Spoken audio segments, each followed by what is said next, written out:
Hi and welcome to the Happiness Safari podcast. My name is Nadine. I'm a Bikram yoga travel teacher and a happiness life coach. I help my clients living happier and healthier lives and achieve their goals with their new energy, goals and dreams that they have not yet dared to dream of. I built this on two pillars, one physical and one mental.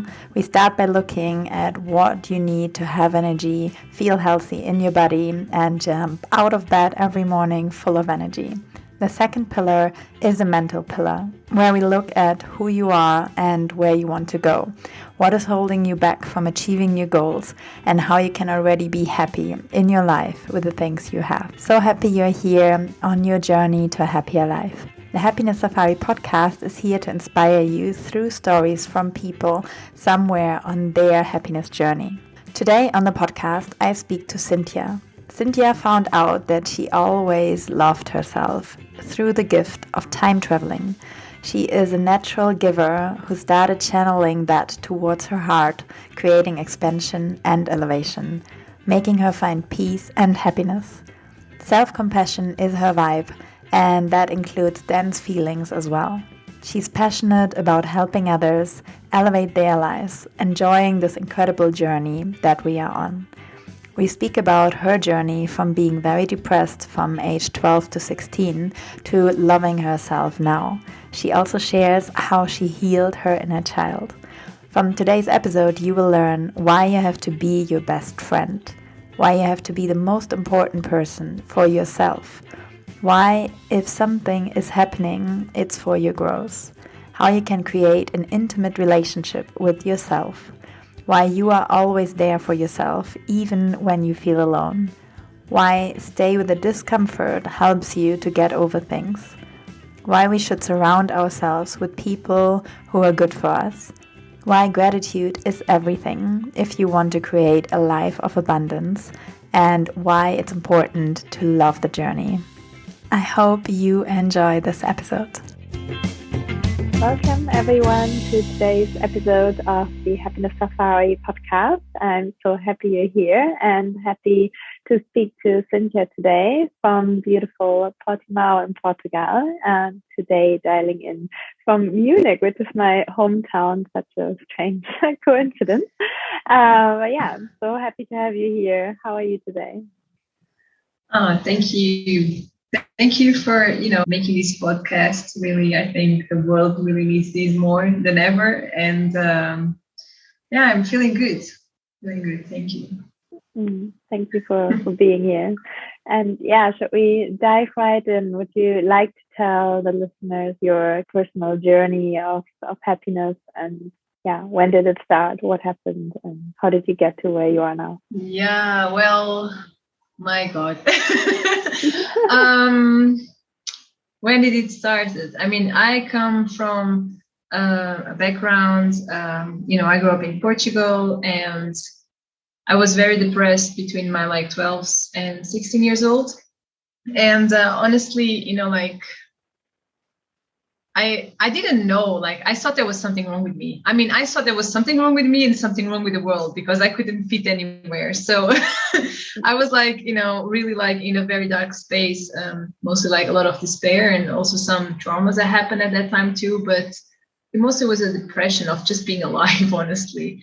And around 15 years old, I actually read the book while I was in high school in the library of the school, called Conversations with God, something like that. Oh, yeah. And so I read the two books, and then since then my journey started, the personal growth stuff. And I also had a kind of how can you say, I used to see past lives, a hologram in front of myself. Things were happening at when I was 15 years old. And then I met Osho, then I started the workshops, and it just went from there to everything. Wow. And I found even nowadays, even when I go to turmoils, really tough times of my life, people say, how do you do it? How are you still smiling? Why are you still smiling? It's so shitty what's happening. And the thing is that I for myself, I came to this point where I really started to see life differently. Like I always think if it's happening, it's for my growth, and it will always be okay. It's going to be good. And it's always happening for me to transcend. So I find my happiness in those knowings, and also then to the practicalities of my life, like making these small gestures, like when I'm sitting down, I put my candle on, I make my tea, I say thank you, I bless my food, I scream at my children, and then I go like, oh my God, I love you. And it's a mix of knowing that there is more to life than the things that we actually live, and then at the same time enjoying the human experience of it. Wow. There's so many things you said there. But let's go back right to the beginning. Do you remember, so you said in the library, you just found conversations with God. So it was just standing there and then you read it basically.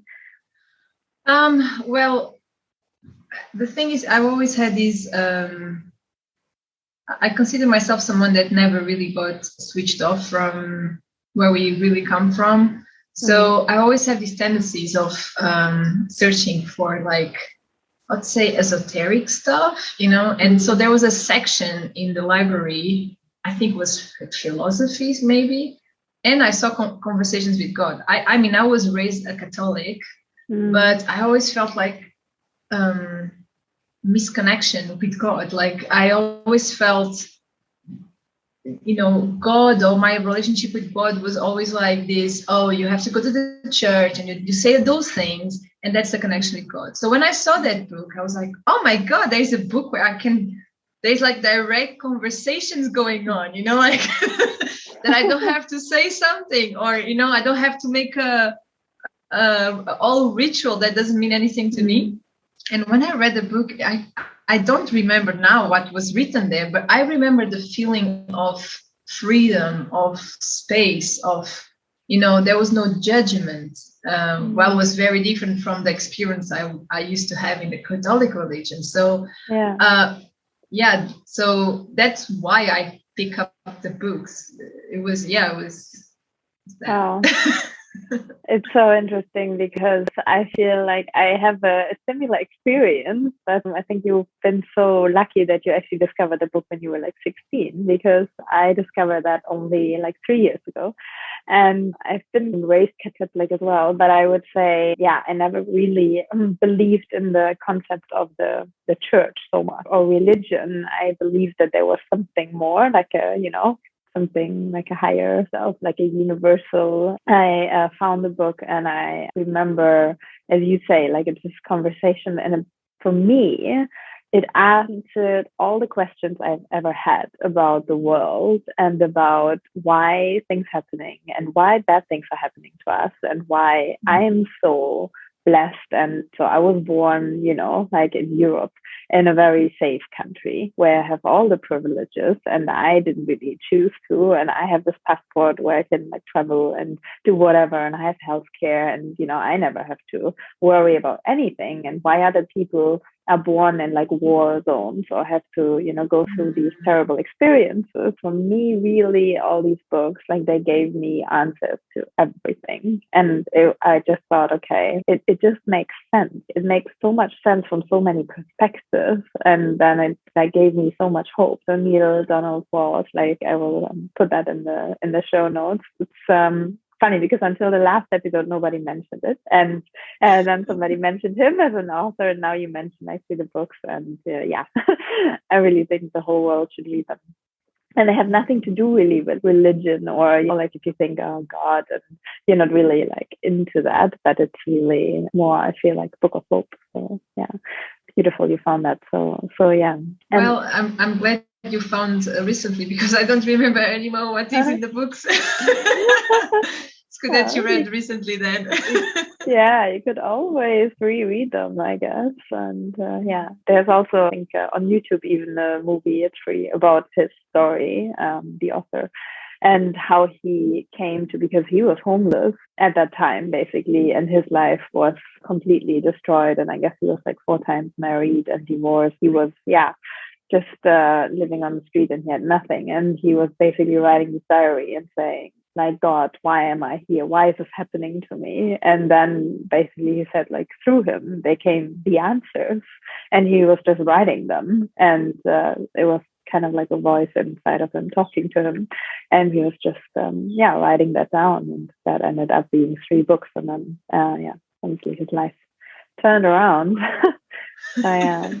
Wow. But then you also said, people ask you, why are you still, so happy? And you said you have these rituals where you say you're trying to be in the moment, or cherish the moments or the things you have when you light up a candle. And you said you bless your food. Like, are there little like rituals you do? I feel the reason I'm able to smile while I go through like really tough times in my life, there is this like intimate relationship happening between me and me, where I really have to be my best friend. I really have to be my lover, my partner, my mother, my daughter. I am all of it to myself. So during the day, I'm a mother, so sometimes I don't even have time for myself. But even then, what I do, I talk to myself. Like, I talk to myself as I would be, as I am the most important person in the world for myself. So just a gesture of lighting a candle, I just actually did now before the podcast. I was like, I just want to make beautiful for me, a beautiful space, sometimes I don't have time to tidy up all the toys and the mess in my house, but I can light up a candle and look at it and say, wow, that's so beautiful. And this feeling of gratitude, like, for me, like, gratitude is everything. If you want to create a life, if we want to create a life of abundance, the gratitude has to be there for us to really start to pay attention of how much we have, how much we own, how much, how much there is for us right now. And I believe a lot of our unhappiness is because we're always seeking for what we don't have, and we're trying to get there, or we're trying to be, we're living in the gap. We don't live in the future, we don't live in the present, we live in the gap of what can be and we don't have. So gratitude for me is actually the most grounding thing in the now, because it makes me pay attention to everything that I have. And also it makes me, it's not just to pay attention of, oh, look, this, I have a candle. It's more like to really feel that I have it, that it's here, I'm experiencing. So and that makes you forget about all the things around, and you do have to think about those things too. We do have things to solve. It's true. It's really, it's part of it. But then I look at it differently, because the tension is released. And as I'm saying this, I'm going to be honest with you. I'm not perfect. I do get lost too in my tensions and my, in my anger, in frustration. I cry, I scream, I ask for help, all of those things. But even then, I'm grateful that I can do all of those things. I'm grateful that I can open my mouth and say, please help me. I'm not okay right now. Or to say, I am so angry right now. I'm angry. I wanna punch something, and also being grateful that anger is there for me to defend me, that is this force that will not let other people step on me.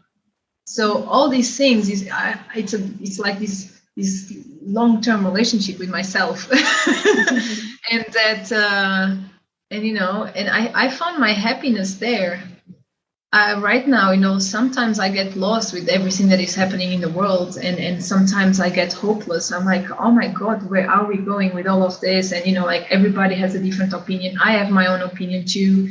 And then people kind of throws at you the future. Oh, this is going to happen. And then I start to feel scared, and I start to feel panicking. And then suddenly, of course, I'm depressed, I'm unhappy. And then I have to kind of switch off everything and come back to look at the life I have, Yeah.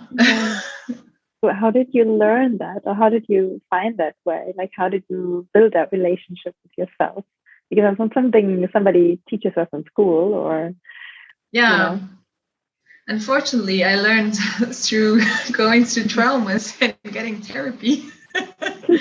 No, a lot of therapy, personal growth workshops. I mean, mostly the thing that really switched my way of seeing was, I can shortly tell you my story about it. I was in therapy. I was doing an exercise like where you go back to very traumatic times of your life.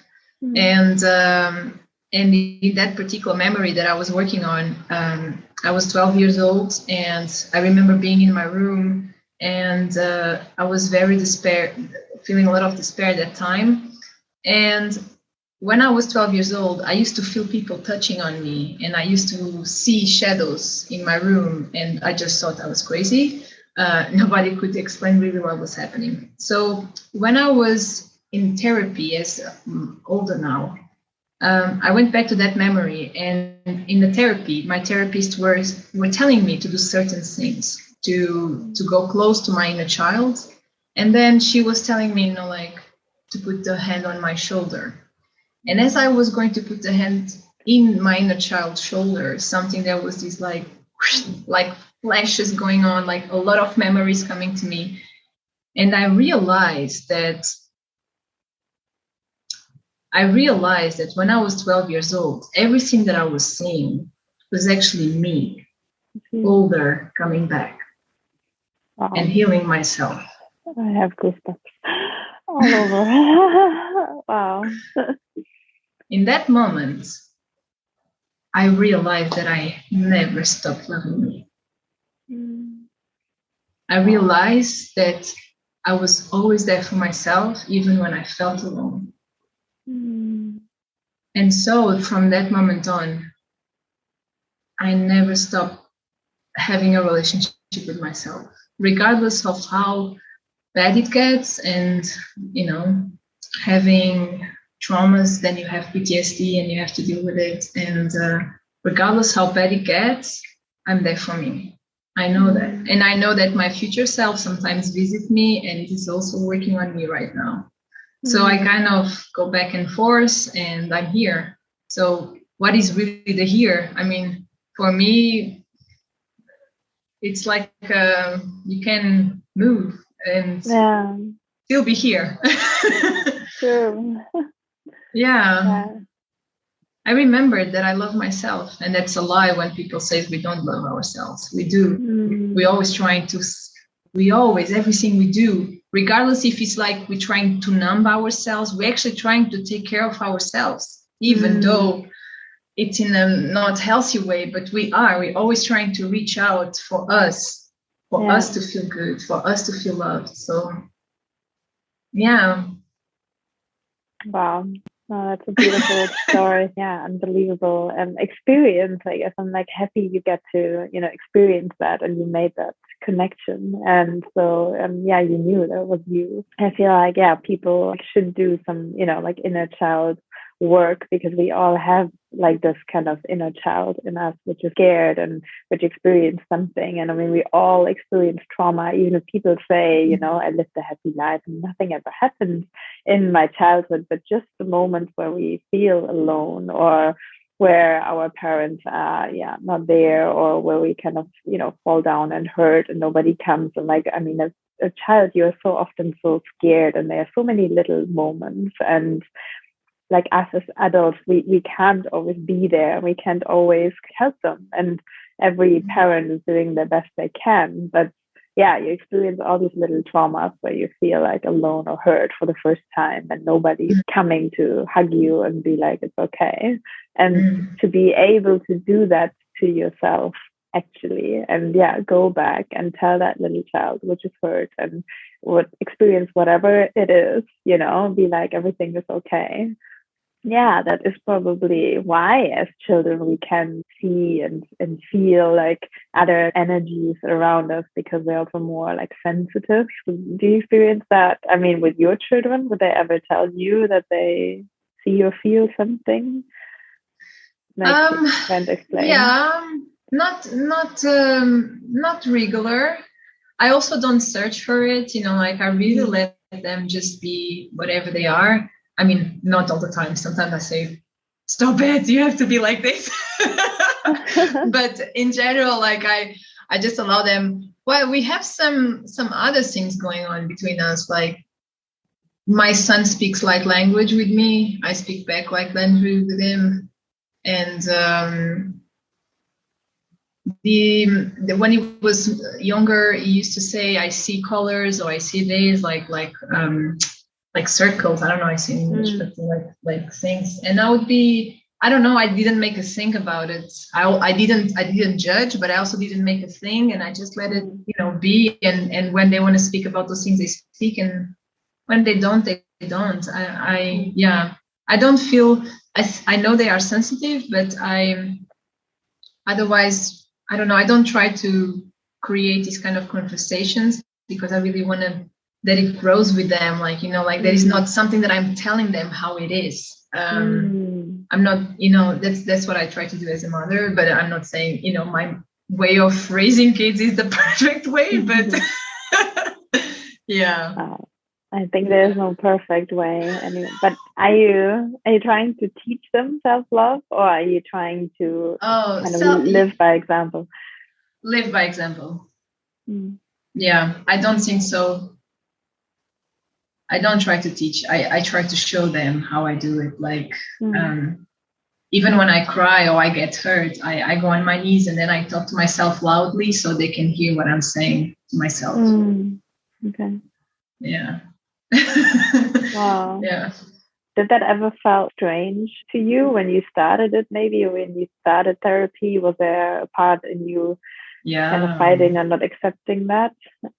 Yeah, it was very, in the beginning, because this kind of way of, it's about self-compassion, and we mostly of us, we are compassionate people to others, but then not to ourselves. And so talking like that to myself was kind of weird. It was like, oh my God. And it's also like to feel the love, like the love that you're always giving to others, love I used to give to others. And now it's like towards myself, it feels also like I had to make space for it. Like suddenly I had to open myself up to receive my own love because it's so much and I was not getting it. So, and in the beginning, even like small things, like I remember my therapist saying to me, you now have to ask your partner to let you sleep on Sunday morning, because I would not sleep any day until late. So, and ask him that. And then I would just stay in bed on Sunday morning,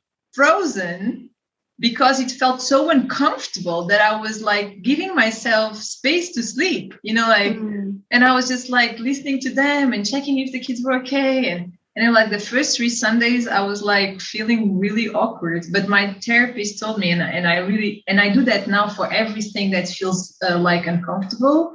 I have to stay in it like at least 3 times. I have to be uncomfortable 3 times until I can start to feel comfortable in it, like receiving, like the receiving part of things. Yeah.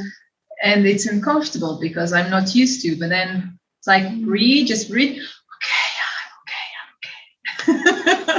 Yeah.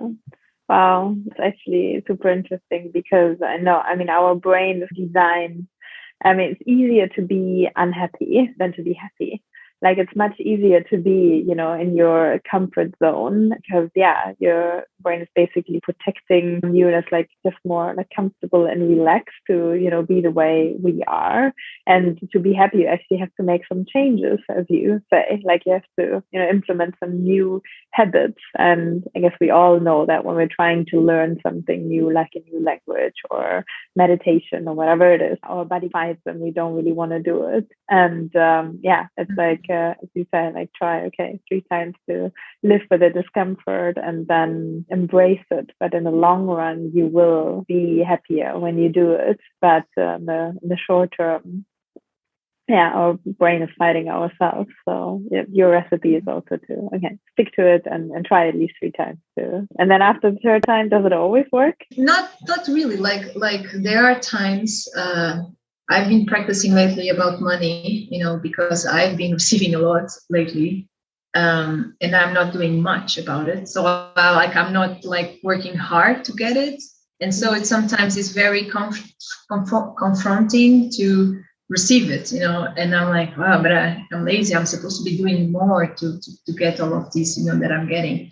And then I got better, and I was like, okay, yeah, I think I'm getting a grip of this. I think I'm getting comfortable of receiving. And then,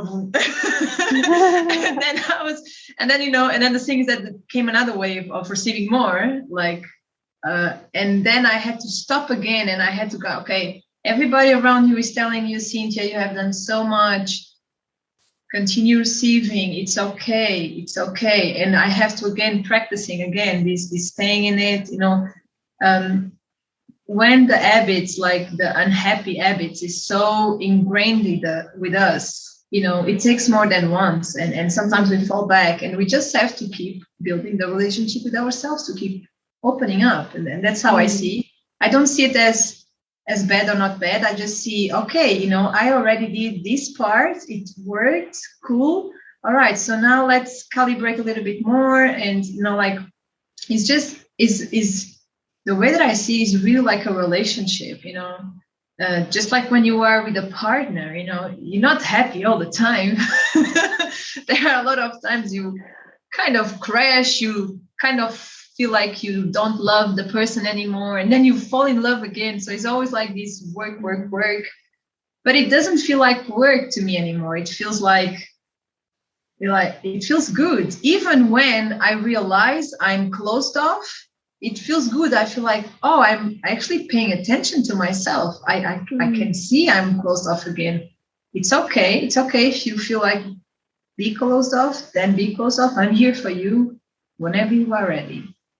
And then slowly that already relaxed the whole thing. And then I'm like, okay, I'm going to take the steps to receive more. And then ta-da, again. Yeah.